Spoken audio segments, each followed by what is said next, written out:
예, 방금 소개받은 KBS 방송시설국에서 근무하고 있는 임태현이라고 합니다.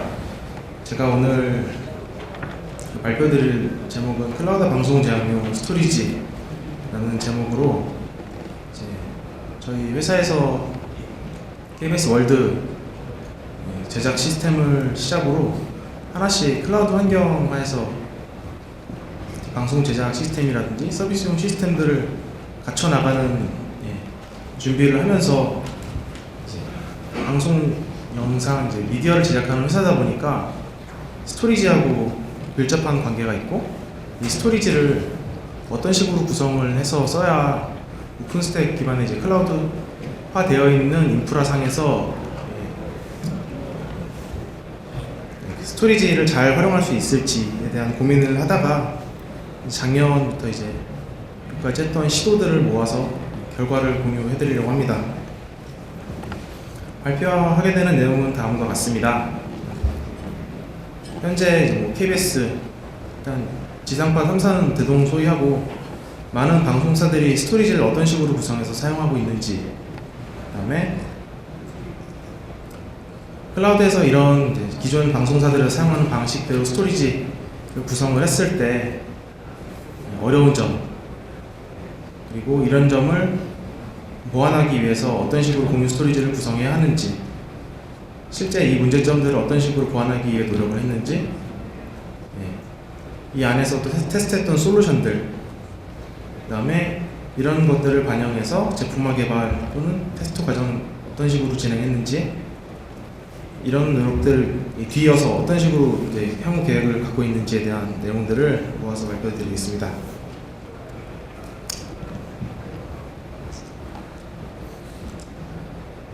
스토리지라고 하면 데이터를 보관하는 장소가 되겠죠. 데이터를 보관하는 장소인데, 물리적인 저장 장치와 물리적인 파일 시스템을 생각할 수 있겠고, 방송사에서는 이런 스토리지를 거대하게 뭉쳐서 사용을 합니다. 박스 구매를 여러 가지 해서 런 구성하고 레이드 구성하고, 그다음에 공유 파일 시스템 소프트웨어를 구매를 해서 묶어놓은 스토리지를 기반으로 다양한 편집실이라든지 또는 다양한 시스템들이 이 스토리지를 마운트해서 작업을 하는데, 방송사인 만큼 프로그램별로 이제 많은 작업자들이 순차적으로 작업을 합니다. 하지만 이 프로그램 자체가 편성표 안에 수많은 프로그램들이 이제 만들어지기 위해서 주기적으로 이제 생성되고, 물론 미디어 파일이지만 이 파일이 생성되고 수정되고 삭제되고 반복적으로 이런 일들이 일어나게 됩니다.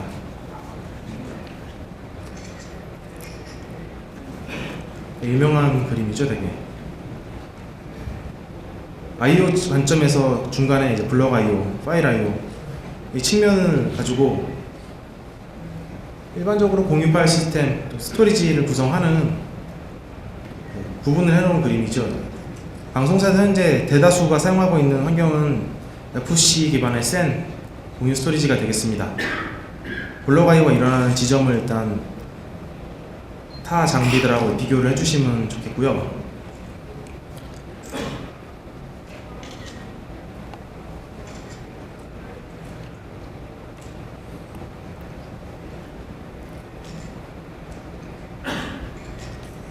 FC 기반의 이제 SAN 공유 스토리지를 사용하기 위해서 이런 그림이 굉장히 일반적일 겁니다.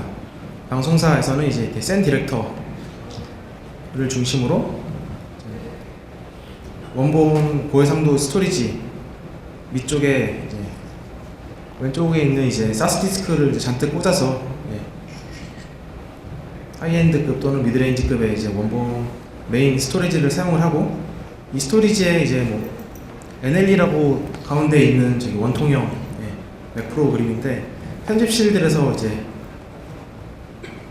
보통 메타망을 사용하기 위한 기가 이더넷 망하고, 그다음에 FC 네트워크를 따로 구비를 해서 사용을 합니다.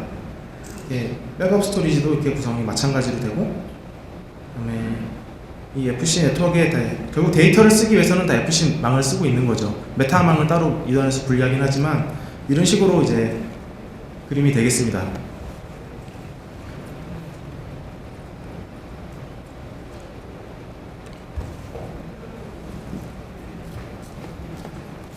저렇게 구성해서 이제 잘 사용해 오던 이제 FC 센 기반의 공유 스토리지가 왜 이제 클라우드에서는 적용이 힘든지 정리하는 내용인데요. 센 디렉터 벤더가 이제 브로케이드만 남아 있죠. 얼마 전까지 이제 퓨로직도 생산을 했었지만 퓨로직에서도 현재 HBA 카드는 나오지만 디렉터는 브로케이드만 남아 있습니다. 사실상. 그다음에 이 HBA 카드를 고정적으로 할당해서 써야 합니다. 기존하고 동일한 레거시 이제 시스템이랑 상관이 없겠지만 오픈스택으로 하나씩 환경을 늘려가는 상황에서 오픈스택 상의 그 VM들한테 HBA 카드를 이제 고정적으로 패스로 해서 할당해 주는 방식 말고는 이제 공유해서 쓰는 방식이 MPIV가 있기는 하겠지만 MPIV가 일단 RHV나 오픈스택 상에서 지원이 되지 않는 관계로 이렇게 고민할 바에는 텐즈 NIC를 꽂아서 SRV를 쓰자, 또는 이 옆에 전 세션에 나왔던 멜라녹스 카드 같은 걸 이용해서 필요한 만큼 논리적으로 나눠 쓸 수 있는 개념을 도입하는 게 낫겠다 생각을 했습니다. 또한 거의 미디어 방송 시장의 90% 이상인데요. 센 물리적인 장비 이제 말고 공유 파일 시스템을 꾸리기 위한 이제 소프트웨어, 퀀텀의 SNFS 라이센스를 KBS에서도 많이 사용하고 있고 다른 방송사들에서도 많이 사용하는 것으로 알고 있습니다. 이런 SNFS 라이센스가 앞장의 그림에 결국 이 공유 스토리지를 마운트하기 위한 위쪽에 모든 장비들, 편집기는 좀 예외가 되겠네요. 편집기에는 맥OS가 보통 사용을 하는데 저희 회사 같은 경우에는 맥OS 같은 경우에는 SNFS 클라이언트로서 호환이 되는 소프트웨어가 탑재되어 있죠. 엑센이 탑재되어 있어서 앱스토어에서 이제 맥 서버 어플리케이션을 사시면 이걸 구성하실 수 있습니다. 근데 이와 다른 이제 보통의 다른 트랜스코더라든지 트랜스퍼 매니저 또는 이러한 센 공유 스토리지를 뽑아서 나스 게이트웨이를 삼기 위한, 또는 다수의 또 범용 서버들이 공유 스토리지를 사용하기 위해서는 SNFS 라이센스를 사용을 해야 합니다. 이게 물리 머신 한 대당 한 400만원 정도 하는 가격인데 오픈스택 환경에서 VM을 한 10개 정도 380 같은 서버에 뭐 24코어 이런 식으로 코어 많이 꽂아가지고 VM을 만들고 거기에 공유 스토리지를 기존의 볼륨을 할당해서 사용하기 위해서는 이런 SNFS 라이센스를 사용을 한다면 이제 서버 가격을 넘어가는 비용 부담을 하게 되죠. 그래서 더구나 또 이게 VM 환경이 가상 환경이나 클라우드 환경에 맞는 라이센스 정책이 일단 퀀텀에는 없더라고요. 그래서 오히려 클라우드를 하면서 효율성은 높아질지 모르겠지만 비용적인 측면을 간과할 수가 없었습니다. 그래서 기존의 FC 센 기반의 공유 스토리지보다는 나스, 특히 스케일아웃 방식의 나스가 적합하다고 판단을 했고, 뭐 전혀 안 쓰이는 게 아니고요. KBS 안에서도 뭐 뉴스룸이라든지 라디오 쪽에서는 EMC 아이실론 같은 장비를 사용하고 있습니다. 이런 나스를 사용할 때는 보통 범용 프로토콜을 사용하죠. 뭐 삼바라든지 SMB라든지 NFS라든지 사용을 하고, 아까 맨 처음 그림에 나왔던 결국 IO가 발생하는 측면에서 나스가 불리한 점이 있죠. 파일 IO가 발생하기 때문에 이제 편집이라든지 파일에 대한 IO가 발생을 할 때 여기에 대한 중앙 집중적인 부하가 발생할 수밖에 없는 구조고, 그 다음에 또 FC랑 네트워크가 틀리죠. 그래서 이더넷 기반으로 했을 때의 부하, 네트워크 레이턴시라든지, 또 저희 회사 같은 경우에는 일단 랜덤 IO라든지 IOPS 이런 측면보다 시퀀셜하게 이제 특히 서스테인드 IO라고 해서 흔들리지 않는 성능치가 필요합니다. 기존의 FC 기반의 센 스토리지를 사용하면서도 이제 문제점을 극복한다기보다는 좀 더 유연하게 그 공유 볼륨을 사용하기 위해서 여러 노력들을 하고 있습니다. 얼마 전 설 특집 제작을 할 때 TV기술부에서 이제 저희 회사 안에 TV기술부에서 SNFS를 랜 클라이언트로 중간에 게이트웨이를 두고 그거를 동일한 그러니까 SNFS 볼륨을 바라볼 수 있도록 애플에 보면 이번 업데이트가 되면서 엑센 안에 그 SNFS 랜 클라이언트라는 것도 탑재가 됐습니다. 그래서 기존의 SNFS 공유 볼륨을 맥 편집기를 사용한다는 가정하에서 추가 비용이 발생하지 않고 동일한 볼륨을 구성해서 쓸 수 있게 되었습니다. 그러한 점을 이용해서 설 특집 때 긴급하게 편집할 수 있는 장소를 마련하고 장비를 활용해서 제작진한테 이제 제공을 하고, 제작진 같은 경우에는 이제 동일하게 편집기를 사용한다는 입장에서 뒷단에 무슨 일이 있는지 모르고 넘어가게 되었습니다.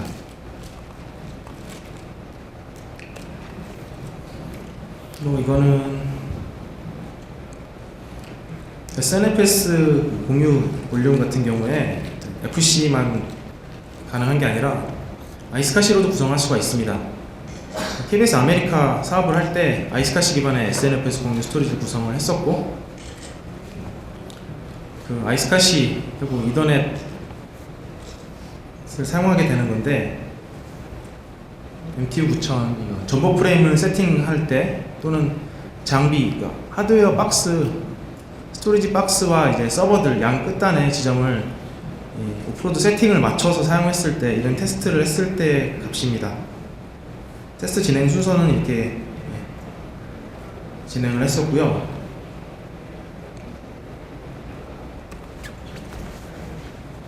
실제 테스트를 했을 때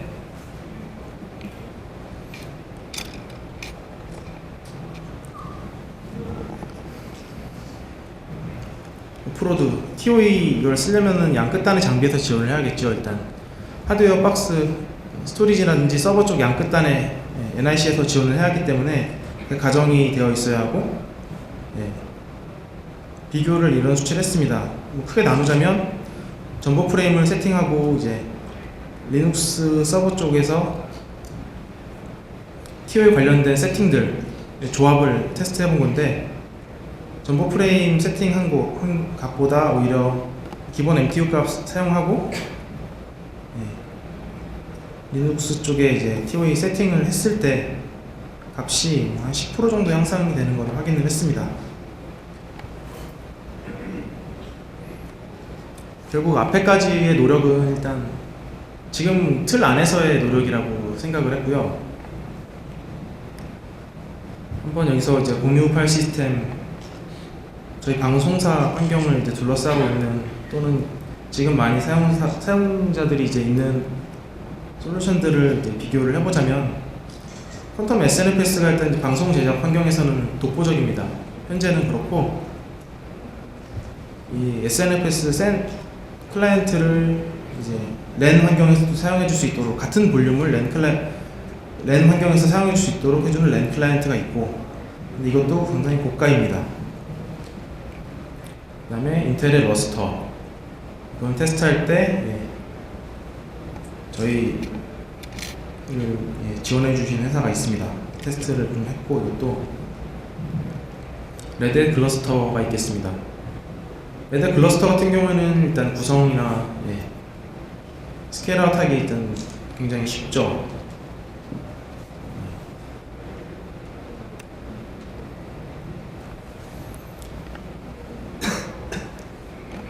물리 네트워크도 틀리고, 공유 파일 시스템 소프트웨어도 다르고, 그런 상태에서 NAS를 갖춰서 고민하게 된 게,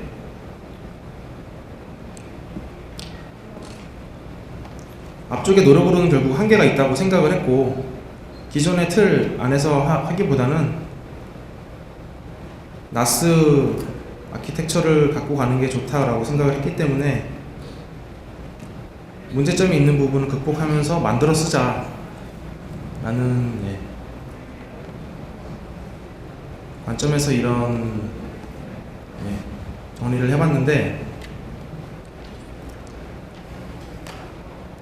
저장장치, 물리적인 저장장치를 이제 더 고성능의 장치를 사용을 하고 SSD를 사용을 했습니다. 실제로 테스트를 할 때 SSD를 사용을 했고, 그 다음에 네트워크, 공유 파일 시스템이라는 건 결국은 네트워크를 타고 모두가 같이 나눠 쓰는 형태이기 때문에 네트워크의 병목을 또 줄이자. 그 다음에 아무리 디스크를 많이 꽂아도 결국은 이 디스크를 관리해주는 레이드 카드에서의 병목을 또 무시할 수 없기 때문에 이러한 측면도 고민을 했습니다. 그리고 결국 사용자 단에서 사용하게 되는 범용 프로토콜 여러 가지가 있지만 SMB3, 예전 SMB1 상태일 때는 누구나 편하게 붙여 쓸 수는 있지만 느려서 쓸 수 없었던 프로토콜이 SMB3로 올라오면서 성능 개선도 많이, 이미 이전 SMB2부터 많이 성능 개선은 많이 되었고요. 애플 같은 경우도 이제 AFP 말고 SMB를 공유 환경 설정 보시면은 디폴트로 이걸 권고하고 있습니다. 문서도 이렇게 나와 있고, 또 이 SMB3가 저희 방송사 같은 경우에는 편집기 같은 경우는 거의 다 맥이죠. 맥이고 서버 환경에서는 리눅스나 윈도우로 되어 있는데, 리눅스 같은 경우에는 삼바 4.0대 버전부터 SMB3를 지원하고 맥도 이전 버전 요세미티부터 SMB3를 지원을 합니다. 그리고 물론 모든 피처를 지원하는 건 아니지만 윈도우즈 같은 경우는 윈도우 8 그리고 서버는 2012부터 SMB3를 지원을 하고, 윈도우 같은 경우에는 SMB3 멀티스트리밍까지 지원을 합니다. 그리고 또 쌈바 저희가 클러스터 뒤쪽에 쓰는 게 있는데 이제 또 쌈바 VFS도 이용을 했고, 그 다음에 제가 뭐 나스 아키텍처를 반영해서 뭔가 만들었다라고 말은 했지만 이게 혼자 할 수 있는 것도 아니고 유통이라든지 개발, 그 다음에 미디어 환경에 맞는 테스트, 이런 구성은 혼자서 할 수 있는 게 아니었기 때문에 조력자를 같이 찾게 되었습니다. 앞쪽에 봤던 이 솔루션들 중에서 러스터 같은 경우에는 지금 알모사에 재직 중인 어떤 엔지니어분께서 이거를 많이 지원해 주셨습니다. 뒤쪽에 네트워크 장비나 이런 거는 저희 쪽에서 이제 준비를 해두고, 샌디스크 인피니 플래시라는 장비를 뒷단에 SSD 장비를 사용을 했고요. 64테라 준비를 했고, 그 다음에 여기서 사스 카드, 이런 구조로 잡아서 테스트를 했습니다. 중간에 인피니밴드 스위치를 사용을 했고요. 그 다음에 삼바 게이트웨이를 둬서 뽑아주고 편집기들 붙는 이제 구조를 가지고 테스트를 진행을 했습니다.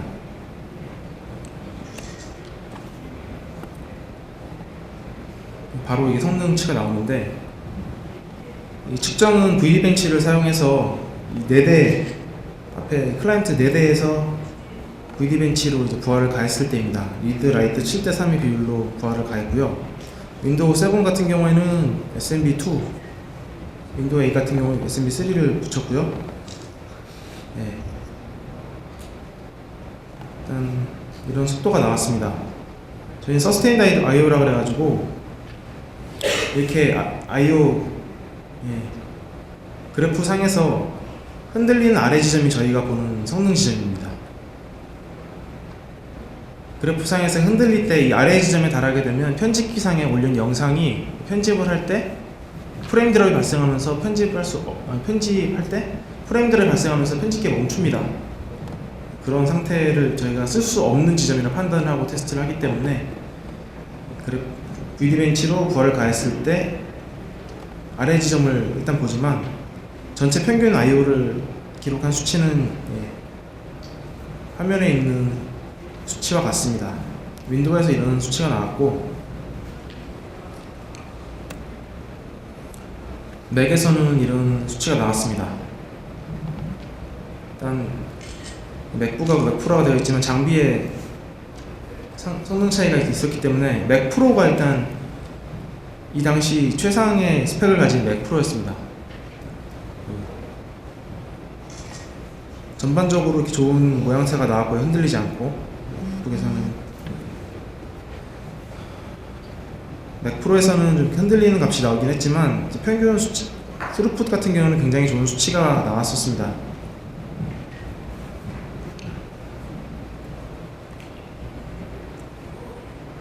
그 다음에 편집기에 올려서 실제 편집 테스트도 진행을 했었고요. 4K 영상을 몇 개나 올렸을 때 프레임 드랍이 발생하지 않고 편집이 가능한지 이런 테스트를 진행한 겁니다.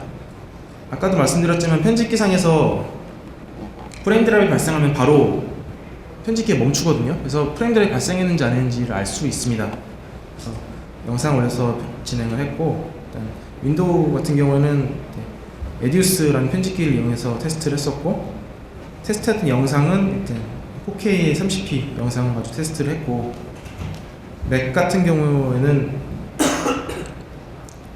파이널 컷 프로 X를 이용해서 테스트를 했었고, 좀 더 가혹한 영상을 가지고 테스트를 했습니다. 4K 60p 영상을 가지고 테스트를 했을 때 일단 러스터에서는 영상 하나만 편집기에 올려서 테스트가 가능한 상태였습니다.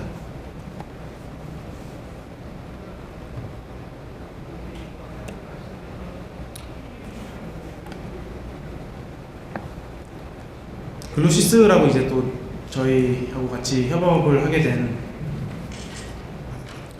국산 나스 회사가 있습니다. 효성에서 일단 제품 공급을 하고 있고요. 처음에 들어와서 테스트했던 구성은 아니고요. 사실은 이게 1차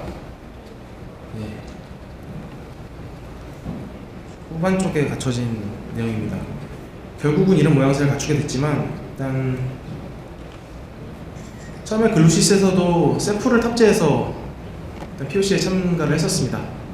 당시 셀프에 일단 나스, 특히 편집을 하기 위한 방송 미디어 환경에서는 적합하지 않다는 결론이 나왔고요. 일단 글러스터로 이제 변경을 해서 테스트를 수행을 했습니다. 글러스터 같은 경우 뒷단에 다 마찬가지로 네트워크 스위치라든지 일단 뒷단에 샌디스크, 인피니 플래시 장비는 동일한 환경이었고,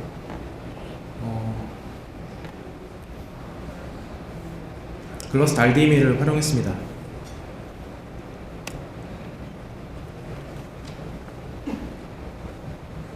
굉장히 흔들리지 않고 안정적인 수치가 나왔었는데요. 이 아래 지점, 흔들린 아래 지점이 편집 시에 사용 가능한 I/O 패턴이라고 생각을 했을 때라고 하더라도 상당히 높은 수치가 나왔습니다. 그리고 맥 같은 경우에도 이때 괜찮은 수치가 나왔습니다.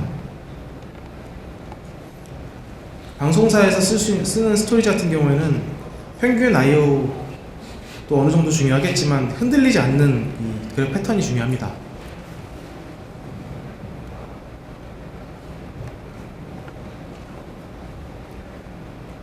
마찬가지로 이제 윈도우에서는 에디우스 편집기를 사용을 했고, 맥에서는 파이널 컷 프로 X를 사용을 했고요.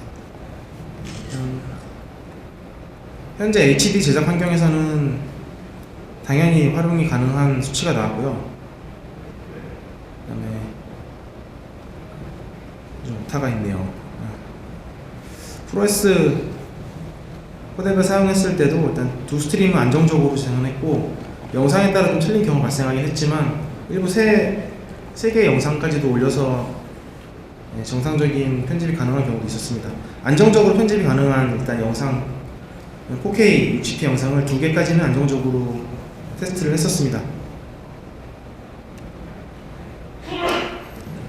사실 저희 POC를 했을 때 레딧에서도 참가를 했었고요. 같은 클러스터지만 이때 삼바 기간이 길지 않았기 때문에 삼바 쪽에 이제 VD벤치로 부하를 가하면 앞쪽에 서버가 주저앉는 현상이 있어서 튜닝을 마저 더 못하고 이때 마치게 되었고요.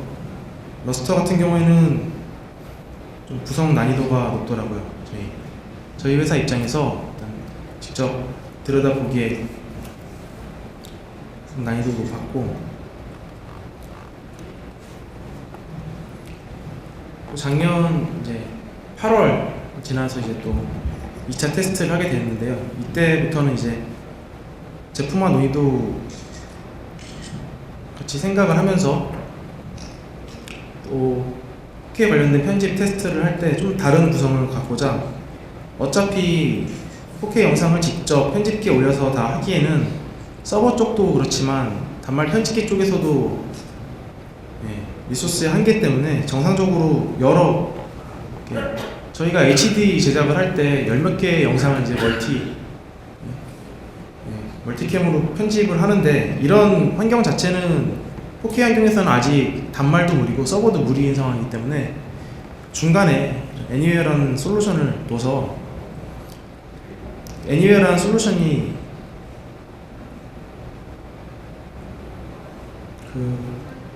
고해상도 영상을 실시간으로 저해상도 영상으로 이제 스트리밍을 해주고, 사용자는 그 저해상도 영상을 보면서 스트리밍 프록시 편집을 해서 편집을 한 결과 자체가 애니웨어를 통해서 실제 물리 뒷단의 서버에 반영이 되는 솔루션인데, 이걸 이용해서 편집실 쪽에 구하는 원지 정도의 그러니까 낮은 대역폭의 네트워크를 사용하더라도 실제 편집이 가능한 환경을 구성해서 이런 테스트를 해보았습니다.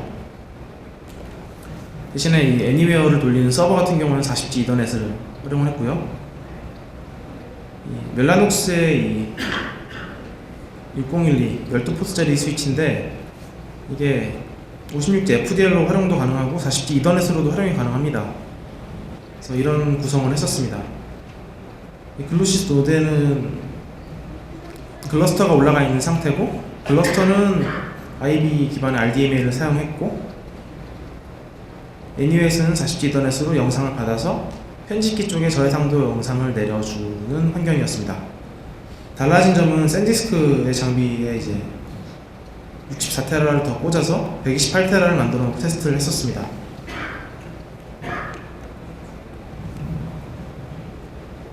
좌측에 있는 영상이 소스 영상의 그 코덱이고요.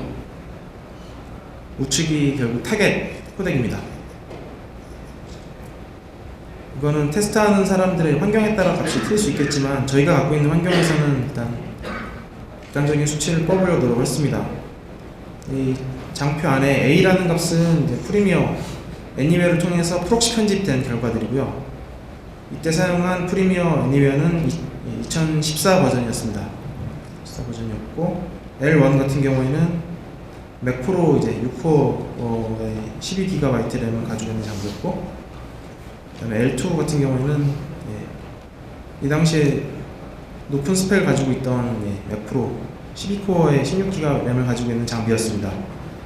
L1하고 L2 같은 경우에는 프리미어를 이용해서, 아까 이 애니웨어를 거친 테스트 결과가 아니라 직접 이 편집기에서 텐지 스위치를 또 중간에 둬서 텐지로 이제 직접 클러스터 볼륨을 마운트해서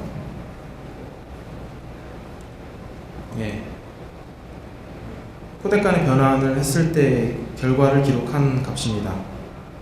CPU 활용도라든지 이런 부분 다 기록을 했고요.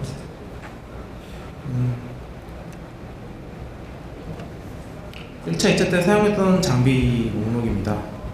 델 서버 이용했고요.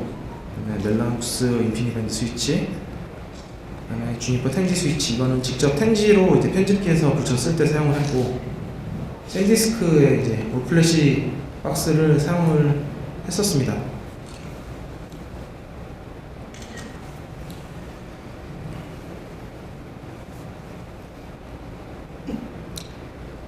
지금 3차 테스트를 하고 있는 중입니다, 사실. 그래서 3차 테스트를 하고 있는 중인데, 2차 테스트까지 하고 이제 산에 일단 필요한 피처들이 더 어떤 게 있는지, 클러스터 아무리 구성이 쉽고 간단하지만 GUI를 통한 클러스터 관리라든지 볼륨 생성이라든지 모니터링이라든지 이런 부분들까지 부과된 부분이 있고요. 그 다음에 저희 산에서는 애플 오픈 디렉토리를 이용해 가지고 계정 관리를 합니다. 그런 계정 관리 통합 같은 부분, 편집실마다 사용자들이, 제작진들이 배정되는 편집실이 편집실마다 결국은 매일 게 아니고 오픈 디렉토리라는 애플 LDAP 그 계정 관리 서버를 사용하는데, 그게 일단 저희 회사에서 기존에 사용하던 아이실론 나스에서는 사용이 불가능했었습니다. 그래서 그런 부분에 대한 부분하고, 그 다음에 멜라노스 스위치는 동일하고, SSD를 삼성 SSD를 가지고 테스트를 했습니다. 샌디스크 같은 경우도 MLC SSD를 사용했었지만 메모리 슬롯 단위가 8GB짜리 카드가 들어가는 구조였습니다. 64테라로 테스트할 때는 메모리 카드가 큰 박스 안에 8장이 꽂히고, 이때는 16장이 꽂히는 구조였는데, 각 카드당 발생할 수 있는 I/O의 제약도 있었고요. 인터페이스가 병목이 돼서 삼성 SSD 요거를 사용을 했습니다. 이게 한 장당 450에서 500MB/s가 나오는 일단 SSD고요. 이걸 여러 장 꽂아서 클러스터를 구성을 해서, 어제까지도 테스트 막 하는 중의 내용입니다.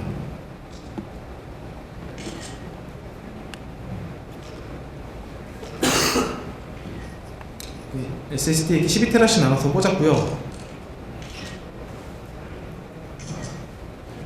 그다음에 멜라노스 스위치 가운데 있고, 그다음에 텐지 스위치. 실제 이게 아닙니다. 이 다음에 구성을 할 그림을 또 그리다 보니까 이렇게 했는데, 파웨이 스위치를 이용해서 텐지를 붙였고요. 각 노드에서 일단 발생할 수 있는 현재 수치가 이렇습니다.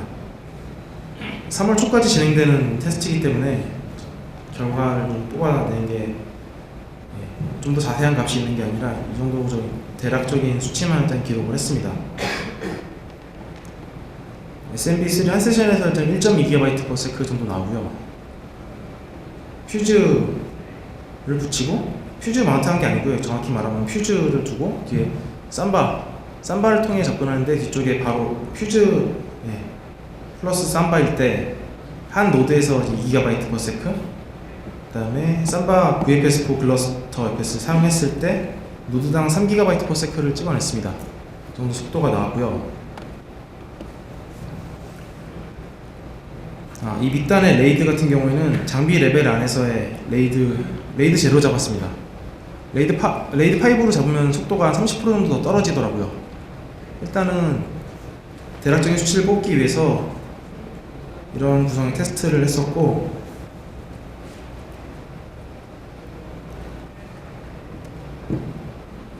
다음 주에 테스트할 내용은 이 멜라노스 이 IB FDR 스위치가 굉장히 고성능이고 가성비가 좋은 스위치인데, 이더넷 장비들처럼 이런 주니퍼 장비 기준으로 했을 때는 VC로 묶는다든지 이런 구성이 일단 안 되는 상황이고, 이 구성에서는 지금 스위치 한 대는 스탠바이로 줘야 됩니다. 액티브로 동작할 수 없는 구조라서 HA가 될 때 별도의 개발이 필요한 상황이었고, 그래서 다음 주부터 새로 ROC RDMA를 이용해가지고 결국은 다시 테스트를 진행하려고 합니다.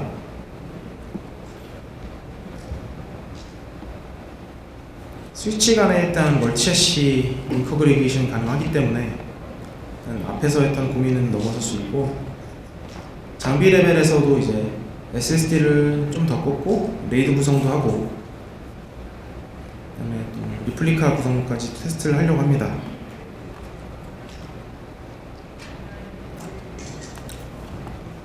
홍보인데요.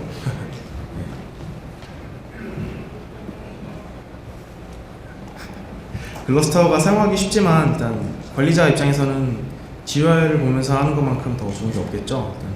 클러스터 생성, 볼륨 생성, 모니터링 다 되고요. 사용자 정보 외부 인증 이런 거 메뉴에서 결국은 오픈 디렉토리 연계가 됩니다.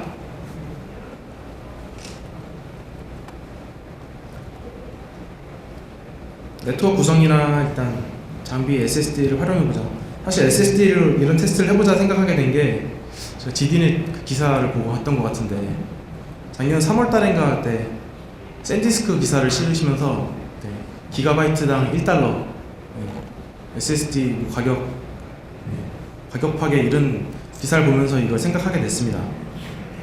방송 환경에 일단 맞는 테스트나 설계 이런 부분은 저희 회사에서 진행을 하고, 미디어 시장에서 많은 신뢰를 갖고 있는 이제 효성 인포메이션 시스템에서 이 제품에 대한 공급과 유지 보수를 담당하고, 또 15년간 이제 국내 회사입니다. 글루시스라고 굉장히 훌륭한 분들 많이 계신 회사인데, 결국 개발을 국내에서 필요한 이슈들에 대한 대응이라든지 빠른 목소리에 대한 대응이 가능하겠죠. 이건. 예. 제가 홍보 멘트가 맞는지 모르겠는데, 미드레인지 가격에 하이엔드 성능을 넘는 목표를 하고 있습니다. 클러스터가 미디어 레퍼런스가 있더라고요. 뭐 제가 구축을 했었던 월드 자막 제약 시스템에서도 사용을 하고 있고, 아비드라는 공룡이 있습니다. 미디어 세계 공룡. MBC에서 이걸 알고 사용하고 계실 거라고 생각합니다만, 아비드 이 미디어 센트럴 인스톨레이션 가이드를 두시다 보니까 클러스터에 대한 굉장히 상세한 설정과 안내가 되어 있더라고요. 이게 물음표가 있는 게 애니클라우드 K에 대한 레퍼런스는 꼭 아니지만 핵심 엔진이 되는 클러스터에 대한 사례가 미디어 시장에 이렇게 있다라는 것을 보여주기 위해서 기록을 해봤고요.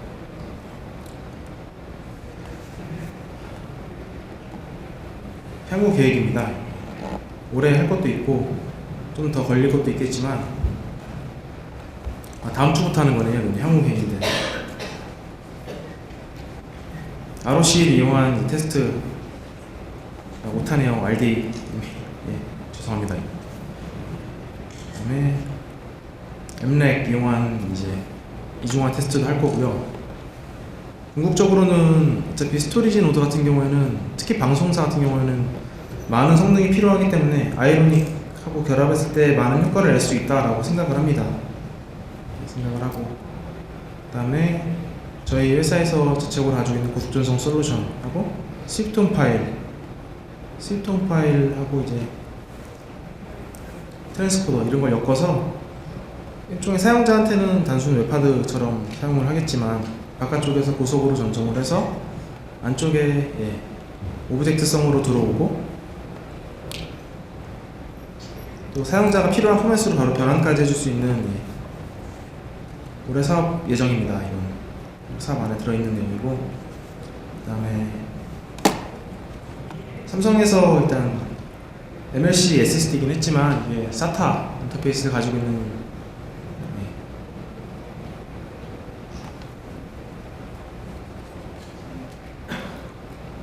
EDR 같은 경우도 밖에 전시되어 있더라고요. 그 다음에 SMB3, 지금 삼바.org 가보시면 멀티 스트림 같은 경우에는 어느 마음씨 좋으신 분들이 일단 펀딩을 해서 개발 중인 걸로 나와 있고요. 삼바 다이렉트라고 삼바에서 이제 바로 밑단으로 내리꽂는 이런 기능들이 피처로 로드맵상에 올라와 있습니다. 이미 올라와 있어서 범용 프로토콜이지만 네트워크 구성과 그 다음에 물리 저장 장치 결합, 그 다음에 훌륭한 공유 파일 시스템 솔루션 이런 결합을 통해서 나스로도 클라우드 환경에서는 훌륭한 편집 스토리지를 사용할 수 있을 거라고 생각을 합니다. 발표 드릴 내용은 여기까지고요. 발표를 해주신 임태현님께 다시 한번 큰 박수 부탁드립니다.